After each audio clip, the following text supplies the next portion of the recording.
Alleluia. Om Mani Padme Om. Allah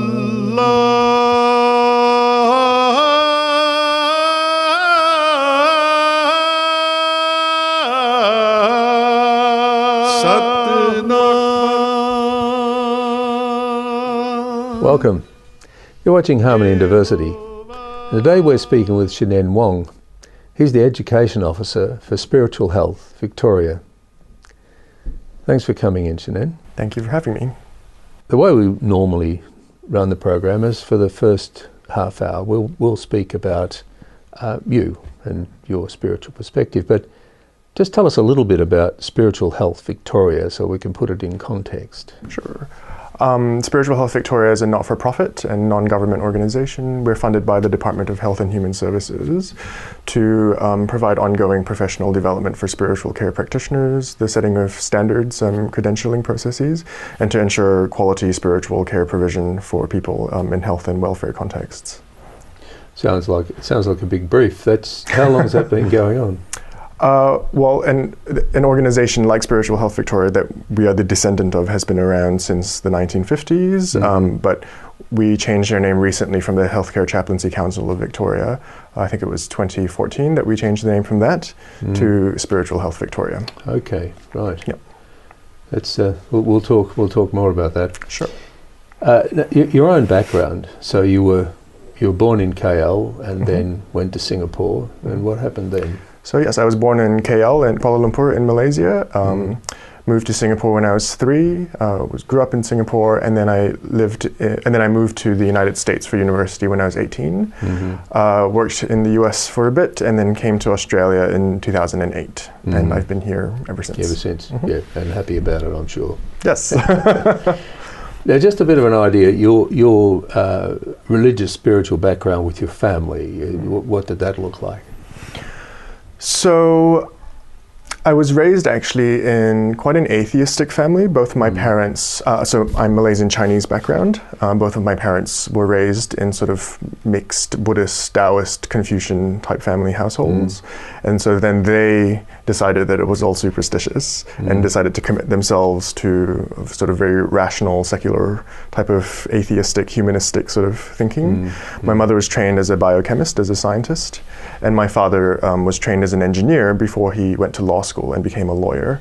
So I was raised by both of my parents in that type of household, you know, science magazines lying around the house, really emphasizing science and mathematics growing up. But I found some limitations in the sort of strictly scientific worldview of looking at things. I particularly in terms of it didn't provide the best framework in thinking about ethics or how to relate to sort of human concerns at a variety of levels. So I decided to independently start looking up more Buddhist literature and finding that I was able to connect more with what my extended family and their rituals and what was going on in that context. So that was my experience growing up. Atheistic family, but surrounded by Buddhist culture, including extended family, and then learning for myself as I got older. Yes, yes. So that was a sort of an engine driving you there. So you when did that start, that sort of awareness of the need to find some more ethical base for your life? What age would you have been then? I probably would have been around 11 or 12 years old. Okay. I mean, I think I was sort of straddling the limitations of two types of worldviews. One was that I was in an all-boys Methodist school in Singapore, which had quite fundamentalist relationships to Christianity. And I mean, I'm not trying to suggest that all fundamentalist Christians are necessarily bad, but I experienced quite a lot of bullying in school, and people would justify their bullying through I would say problematic interpretations of Christian theology. And so I experienced the pain of that, the limitations of looking more to Christianity to sort of solve my problems. But I think my family as well their answer was just study harder, but that wasn't helping either. Just study hard, just be good at your maths and science and your language skills, and all will be fine. Yeah. And I thought, well, what is the meaning to life? How do we relate to bullies? How do we relate to conflict? How do I address that type of suffering from interpersonal violence? And so then I started to ask those sorts of questions and found some solace, not just in Buddhist literature, to be fair, but certainly that began the questioning process. And so that's, to what level did that reach? Because you went to America when you were 18. By the time you were 18, just before you left, what was the level of your Buddhist sophistication at that point? Were you fairly heavily into it, or what? Look, I mean, I would say that there's sort of different ways of encountering any sort of topic or any information. And I think up to that stage, I had read certain types of Buddhist literature, particularly the free literature that I was getting from Chinese vegetarian restaurants in sort of different food courts around Singapore. You might be familiar in many parts of Asia, particularly in Singapore, we have a food court culture, right? So you leave the house, if you want to go eat, you go to the food court. And you just pick from one of the stalls. So consistently, there would be the Chinese vegetarian Buddhist one. And I would get the literature from there. And then I would also read the literature that one of my classmates at the time, probably when I was 13, 14, 15, so that was the age range, he would particularly give me Theravada Buddhist literature.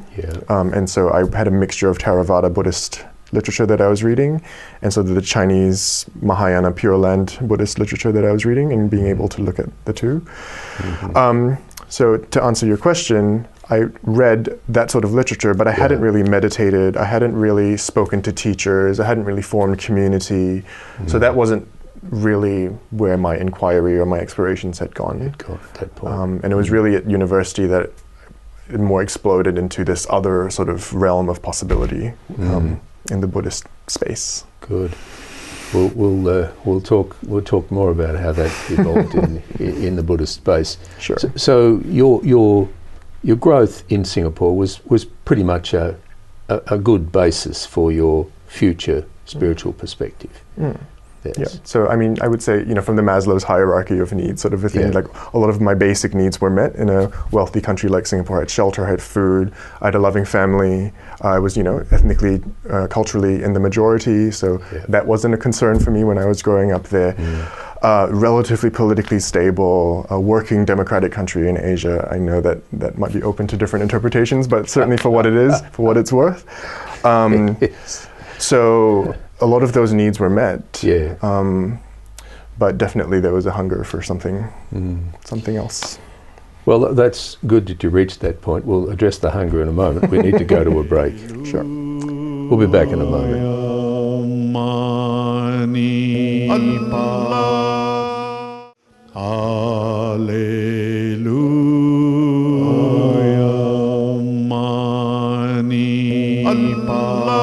Welcome back. You're watching Harmony and Diversity, and we're speaking with Shinen Wong.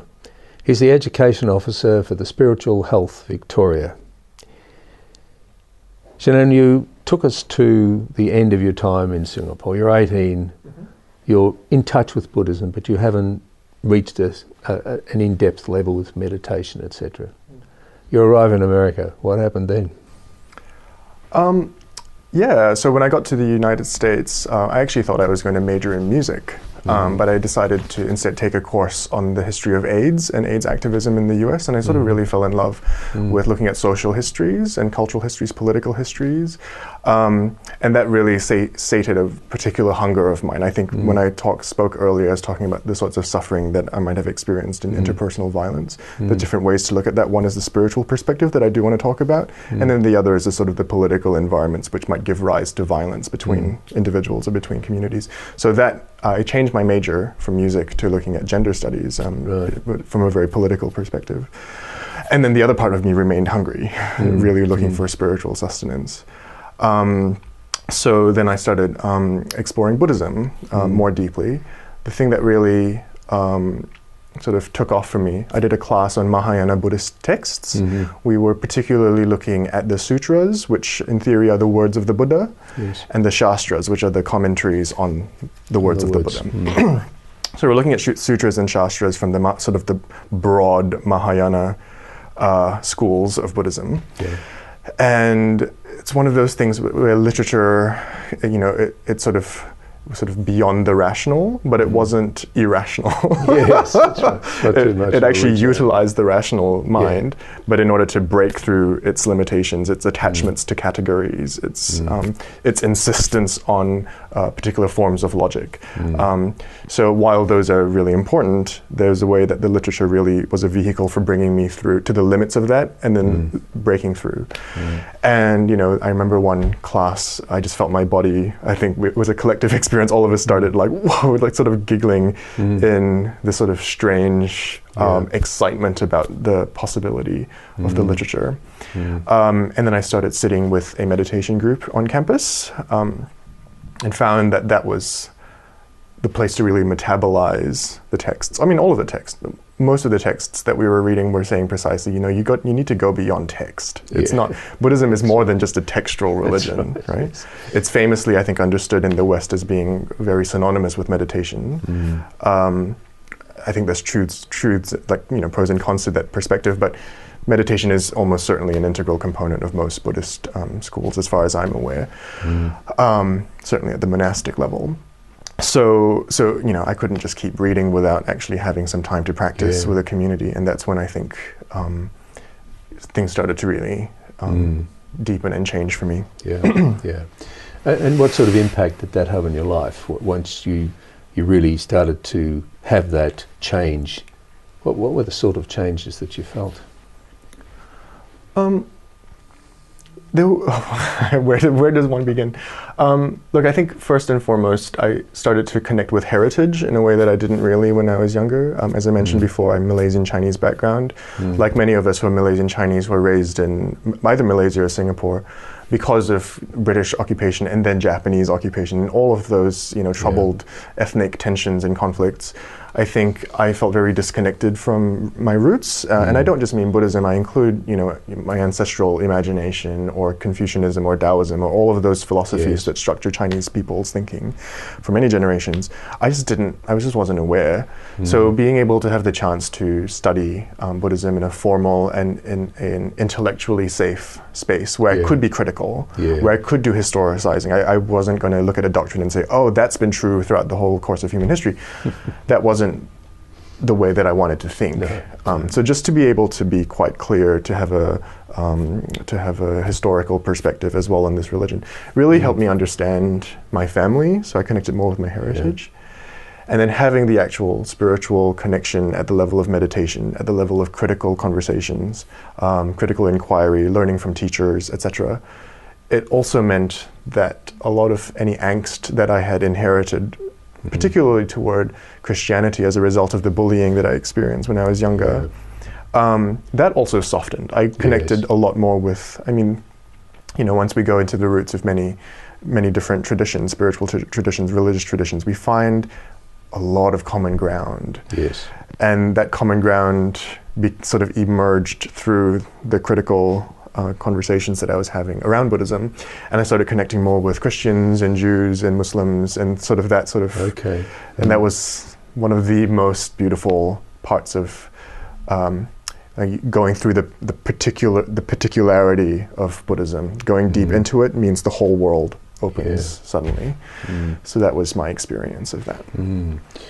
Yeah, that's a very eloquent description of an outcome, and a very favourable one.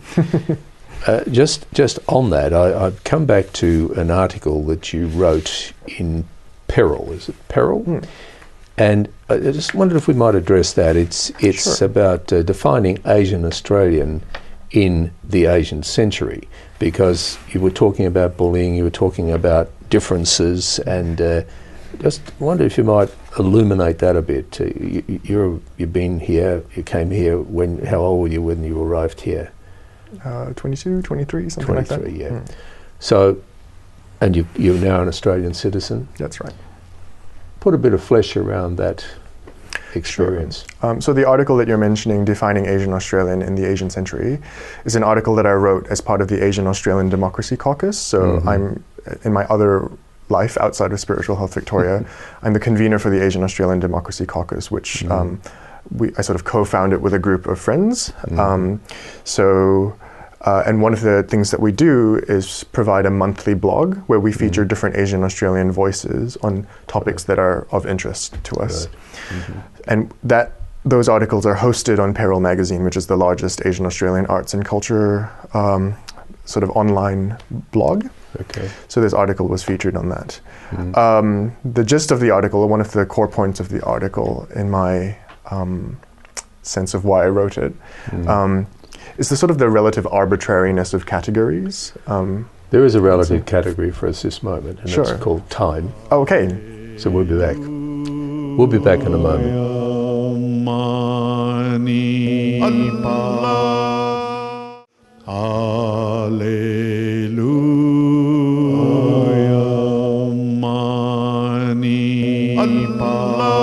Welcome back. You're watching Harmony and Diversity. I was speaking with Shinen Wong. He's the Education Officer for Spiritual Health, Victoria. Shinen, I had to interrupt you in the middle of your discourse on this Asian Australian business. Take it away. Sure. So what I was trying to say is that the article that I was writing was in response to a sense of how do we imagine ourselves as people or as citizens of this country. And the main point is that the categories that we use to describe ourselves are historically contingent and are often quite arbitrary. So what I say in the article as an example is the word Asian. My understanding is that it comes from the Latin root asu, which means east, or actually the direction where the sun rises, in other words, the east, which is very strange because if we think about Australia, Austral meaning south, so Austral, south, boreal, north, orient, east, and occident, west. Australia means Southland, right? But what does it mean to be Asian Australian? Asian meaning Eastern Southlander. It's a very strange thing, particularly when Asia actually is in the north of Australia, right? So that looks into the language that we inherit. English as the language that we inherit. It's a Eurocentric language. It centers Europe.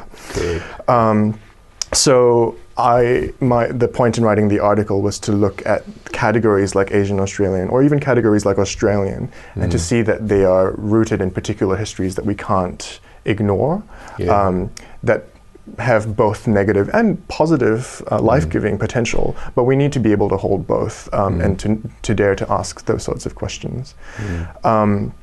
So that was the impetus behind the article. And it's a worthwhile observation, because I've spent a lot of time trying to work out what Southeast Asia means in that context. That's right. It's very difficult. So you, as you say, there's diverse histories, and geographic approximation is another point you address. Right. So one of the arguments that I was making is that, who is Asian? Like we think we know the answer, but do we actually? It changes from place to place. So maybe I'll roll it back a little bit. The way that people perceive me culturally or perceive me ethnically changes from country to country. So when I'm here, I'm Asian. When I'm in Singapore, I'm Chinese. When I'm in the UK, I'm Oriental. And Asian means Indian or South Asian, right? In the UK context. So those words change. So my body and its social meanings change. So my question was, what are the factors which give rise to the social meaning of Asian in this country? And I think I covered 3 different things. I might have to look at your paper. One of them, which I wrote, one of them was the span of histories of migration. So I was reflecting that in the Australian context, when we were federated as a country in 1901, unfortunately there was the Immigration Restriction Act. It was the first act of the Federated Parliament, which is also known as the White Australia Policy. And before that there was the Chinese Gold Rush people, and then basically exclusion for quite a significant period of time before Asians started coming back in. So there's that sense of, Asianness then only includes these groups of people. Right? So that I'm talking about the span of histories of migration. I've also mentioned the racially exclusionary National Migration Acts, which vary from country to country. In Australia, I think it ended in the late 60s or the early 70s, the White Australia Policy, the vestiges of that. And the last thing I mentioned is proximity to countries of origin. So, I use Asian as the example now, but even if we look at the term white in this country, we tend to refer to Anglo-Celtic heritage people as the national community. because of the specific histories of settlement in Australia. Whereas in the US, often that category white is used to include, Italians and Greek folks and Eastern Europeans, and that category is understood to be more ethnically inclusive in the US context. So I'm just reflecting on, histories of migration, proximity to countries of origin, and sort of the specific laws and policies which manage the flow of entry or exit in different countries. That's a very interesting perspective. And just to ask you a question which you may or may not care to answer, but have you encountered what you would call racial attitudes in Australia? Yes. That's a good answer. Yep. The answer that I would expect. Any sort of examples that you could give which would sort of more than just passing events? I think at this stage in Australian history, fortunately, people who look like me aren't the major targets of especially public racist vitriol. I'm aware that at a time in Australian history, particularly during One Nation, Pauline Hanson era, that Asian Australians were disproportionately targeted by racism. And now Muslims are disproportionately targeted, or anyone who's perceived as Muslim, including Sikh people, including lots of non-Muslim Arabs. Yes, so I am aware that racism impacts in that way.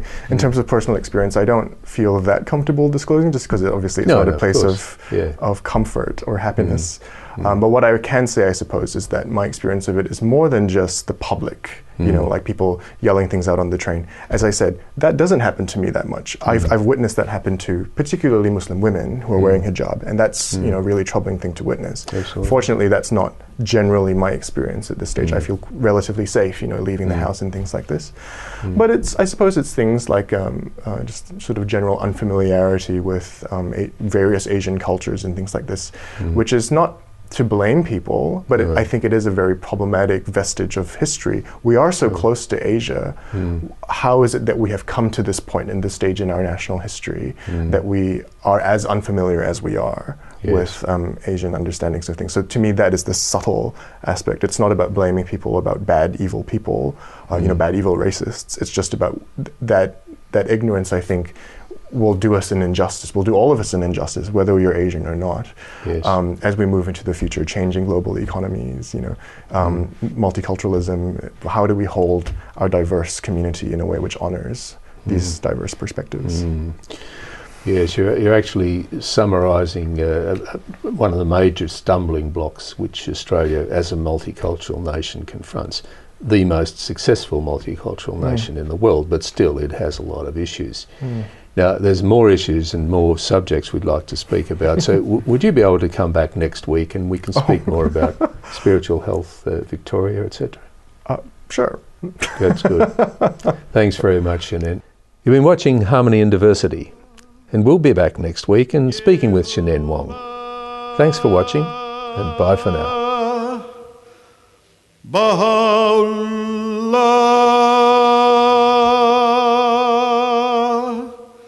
Shanti Om, Allahu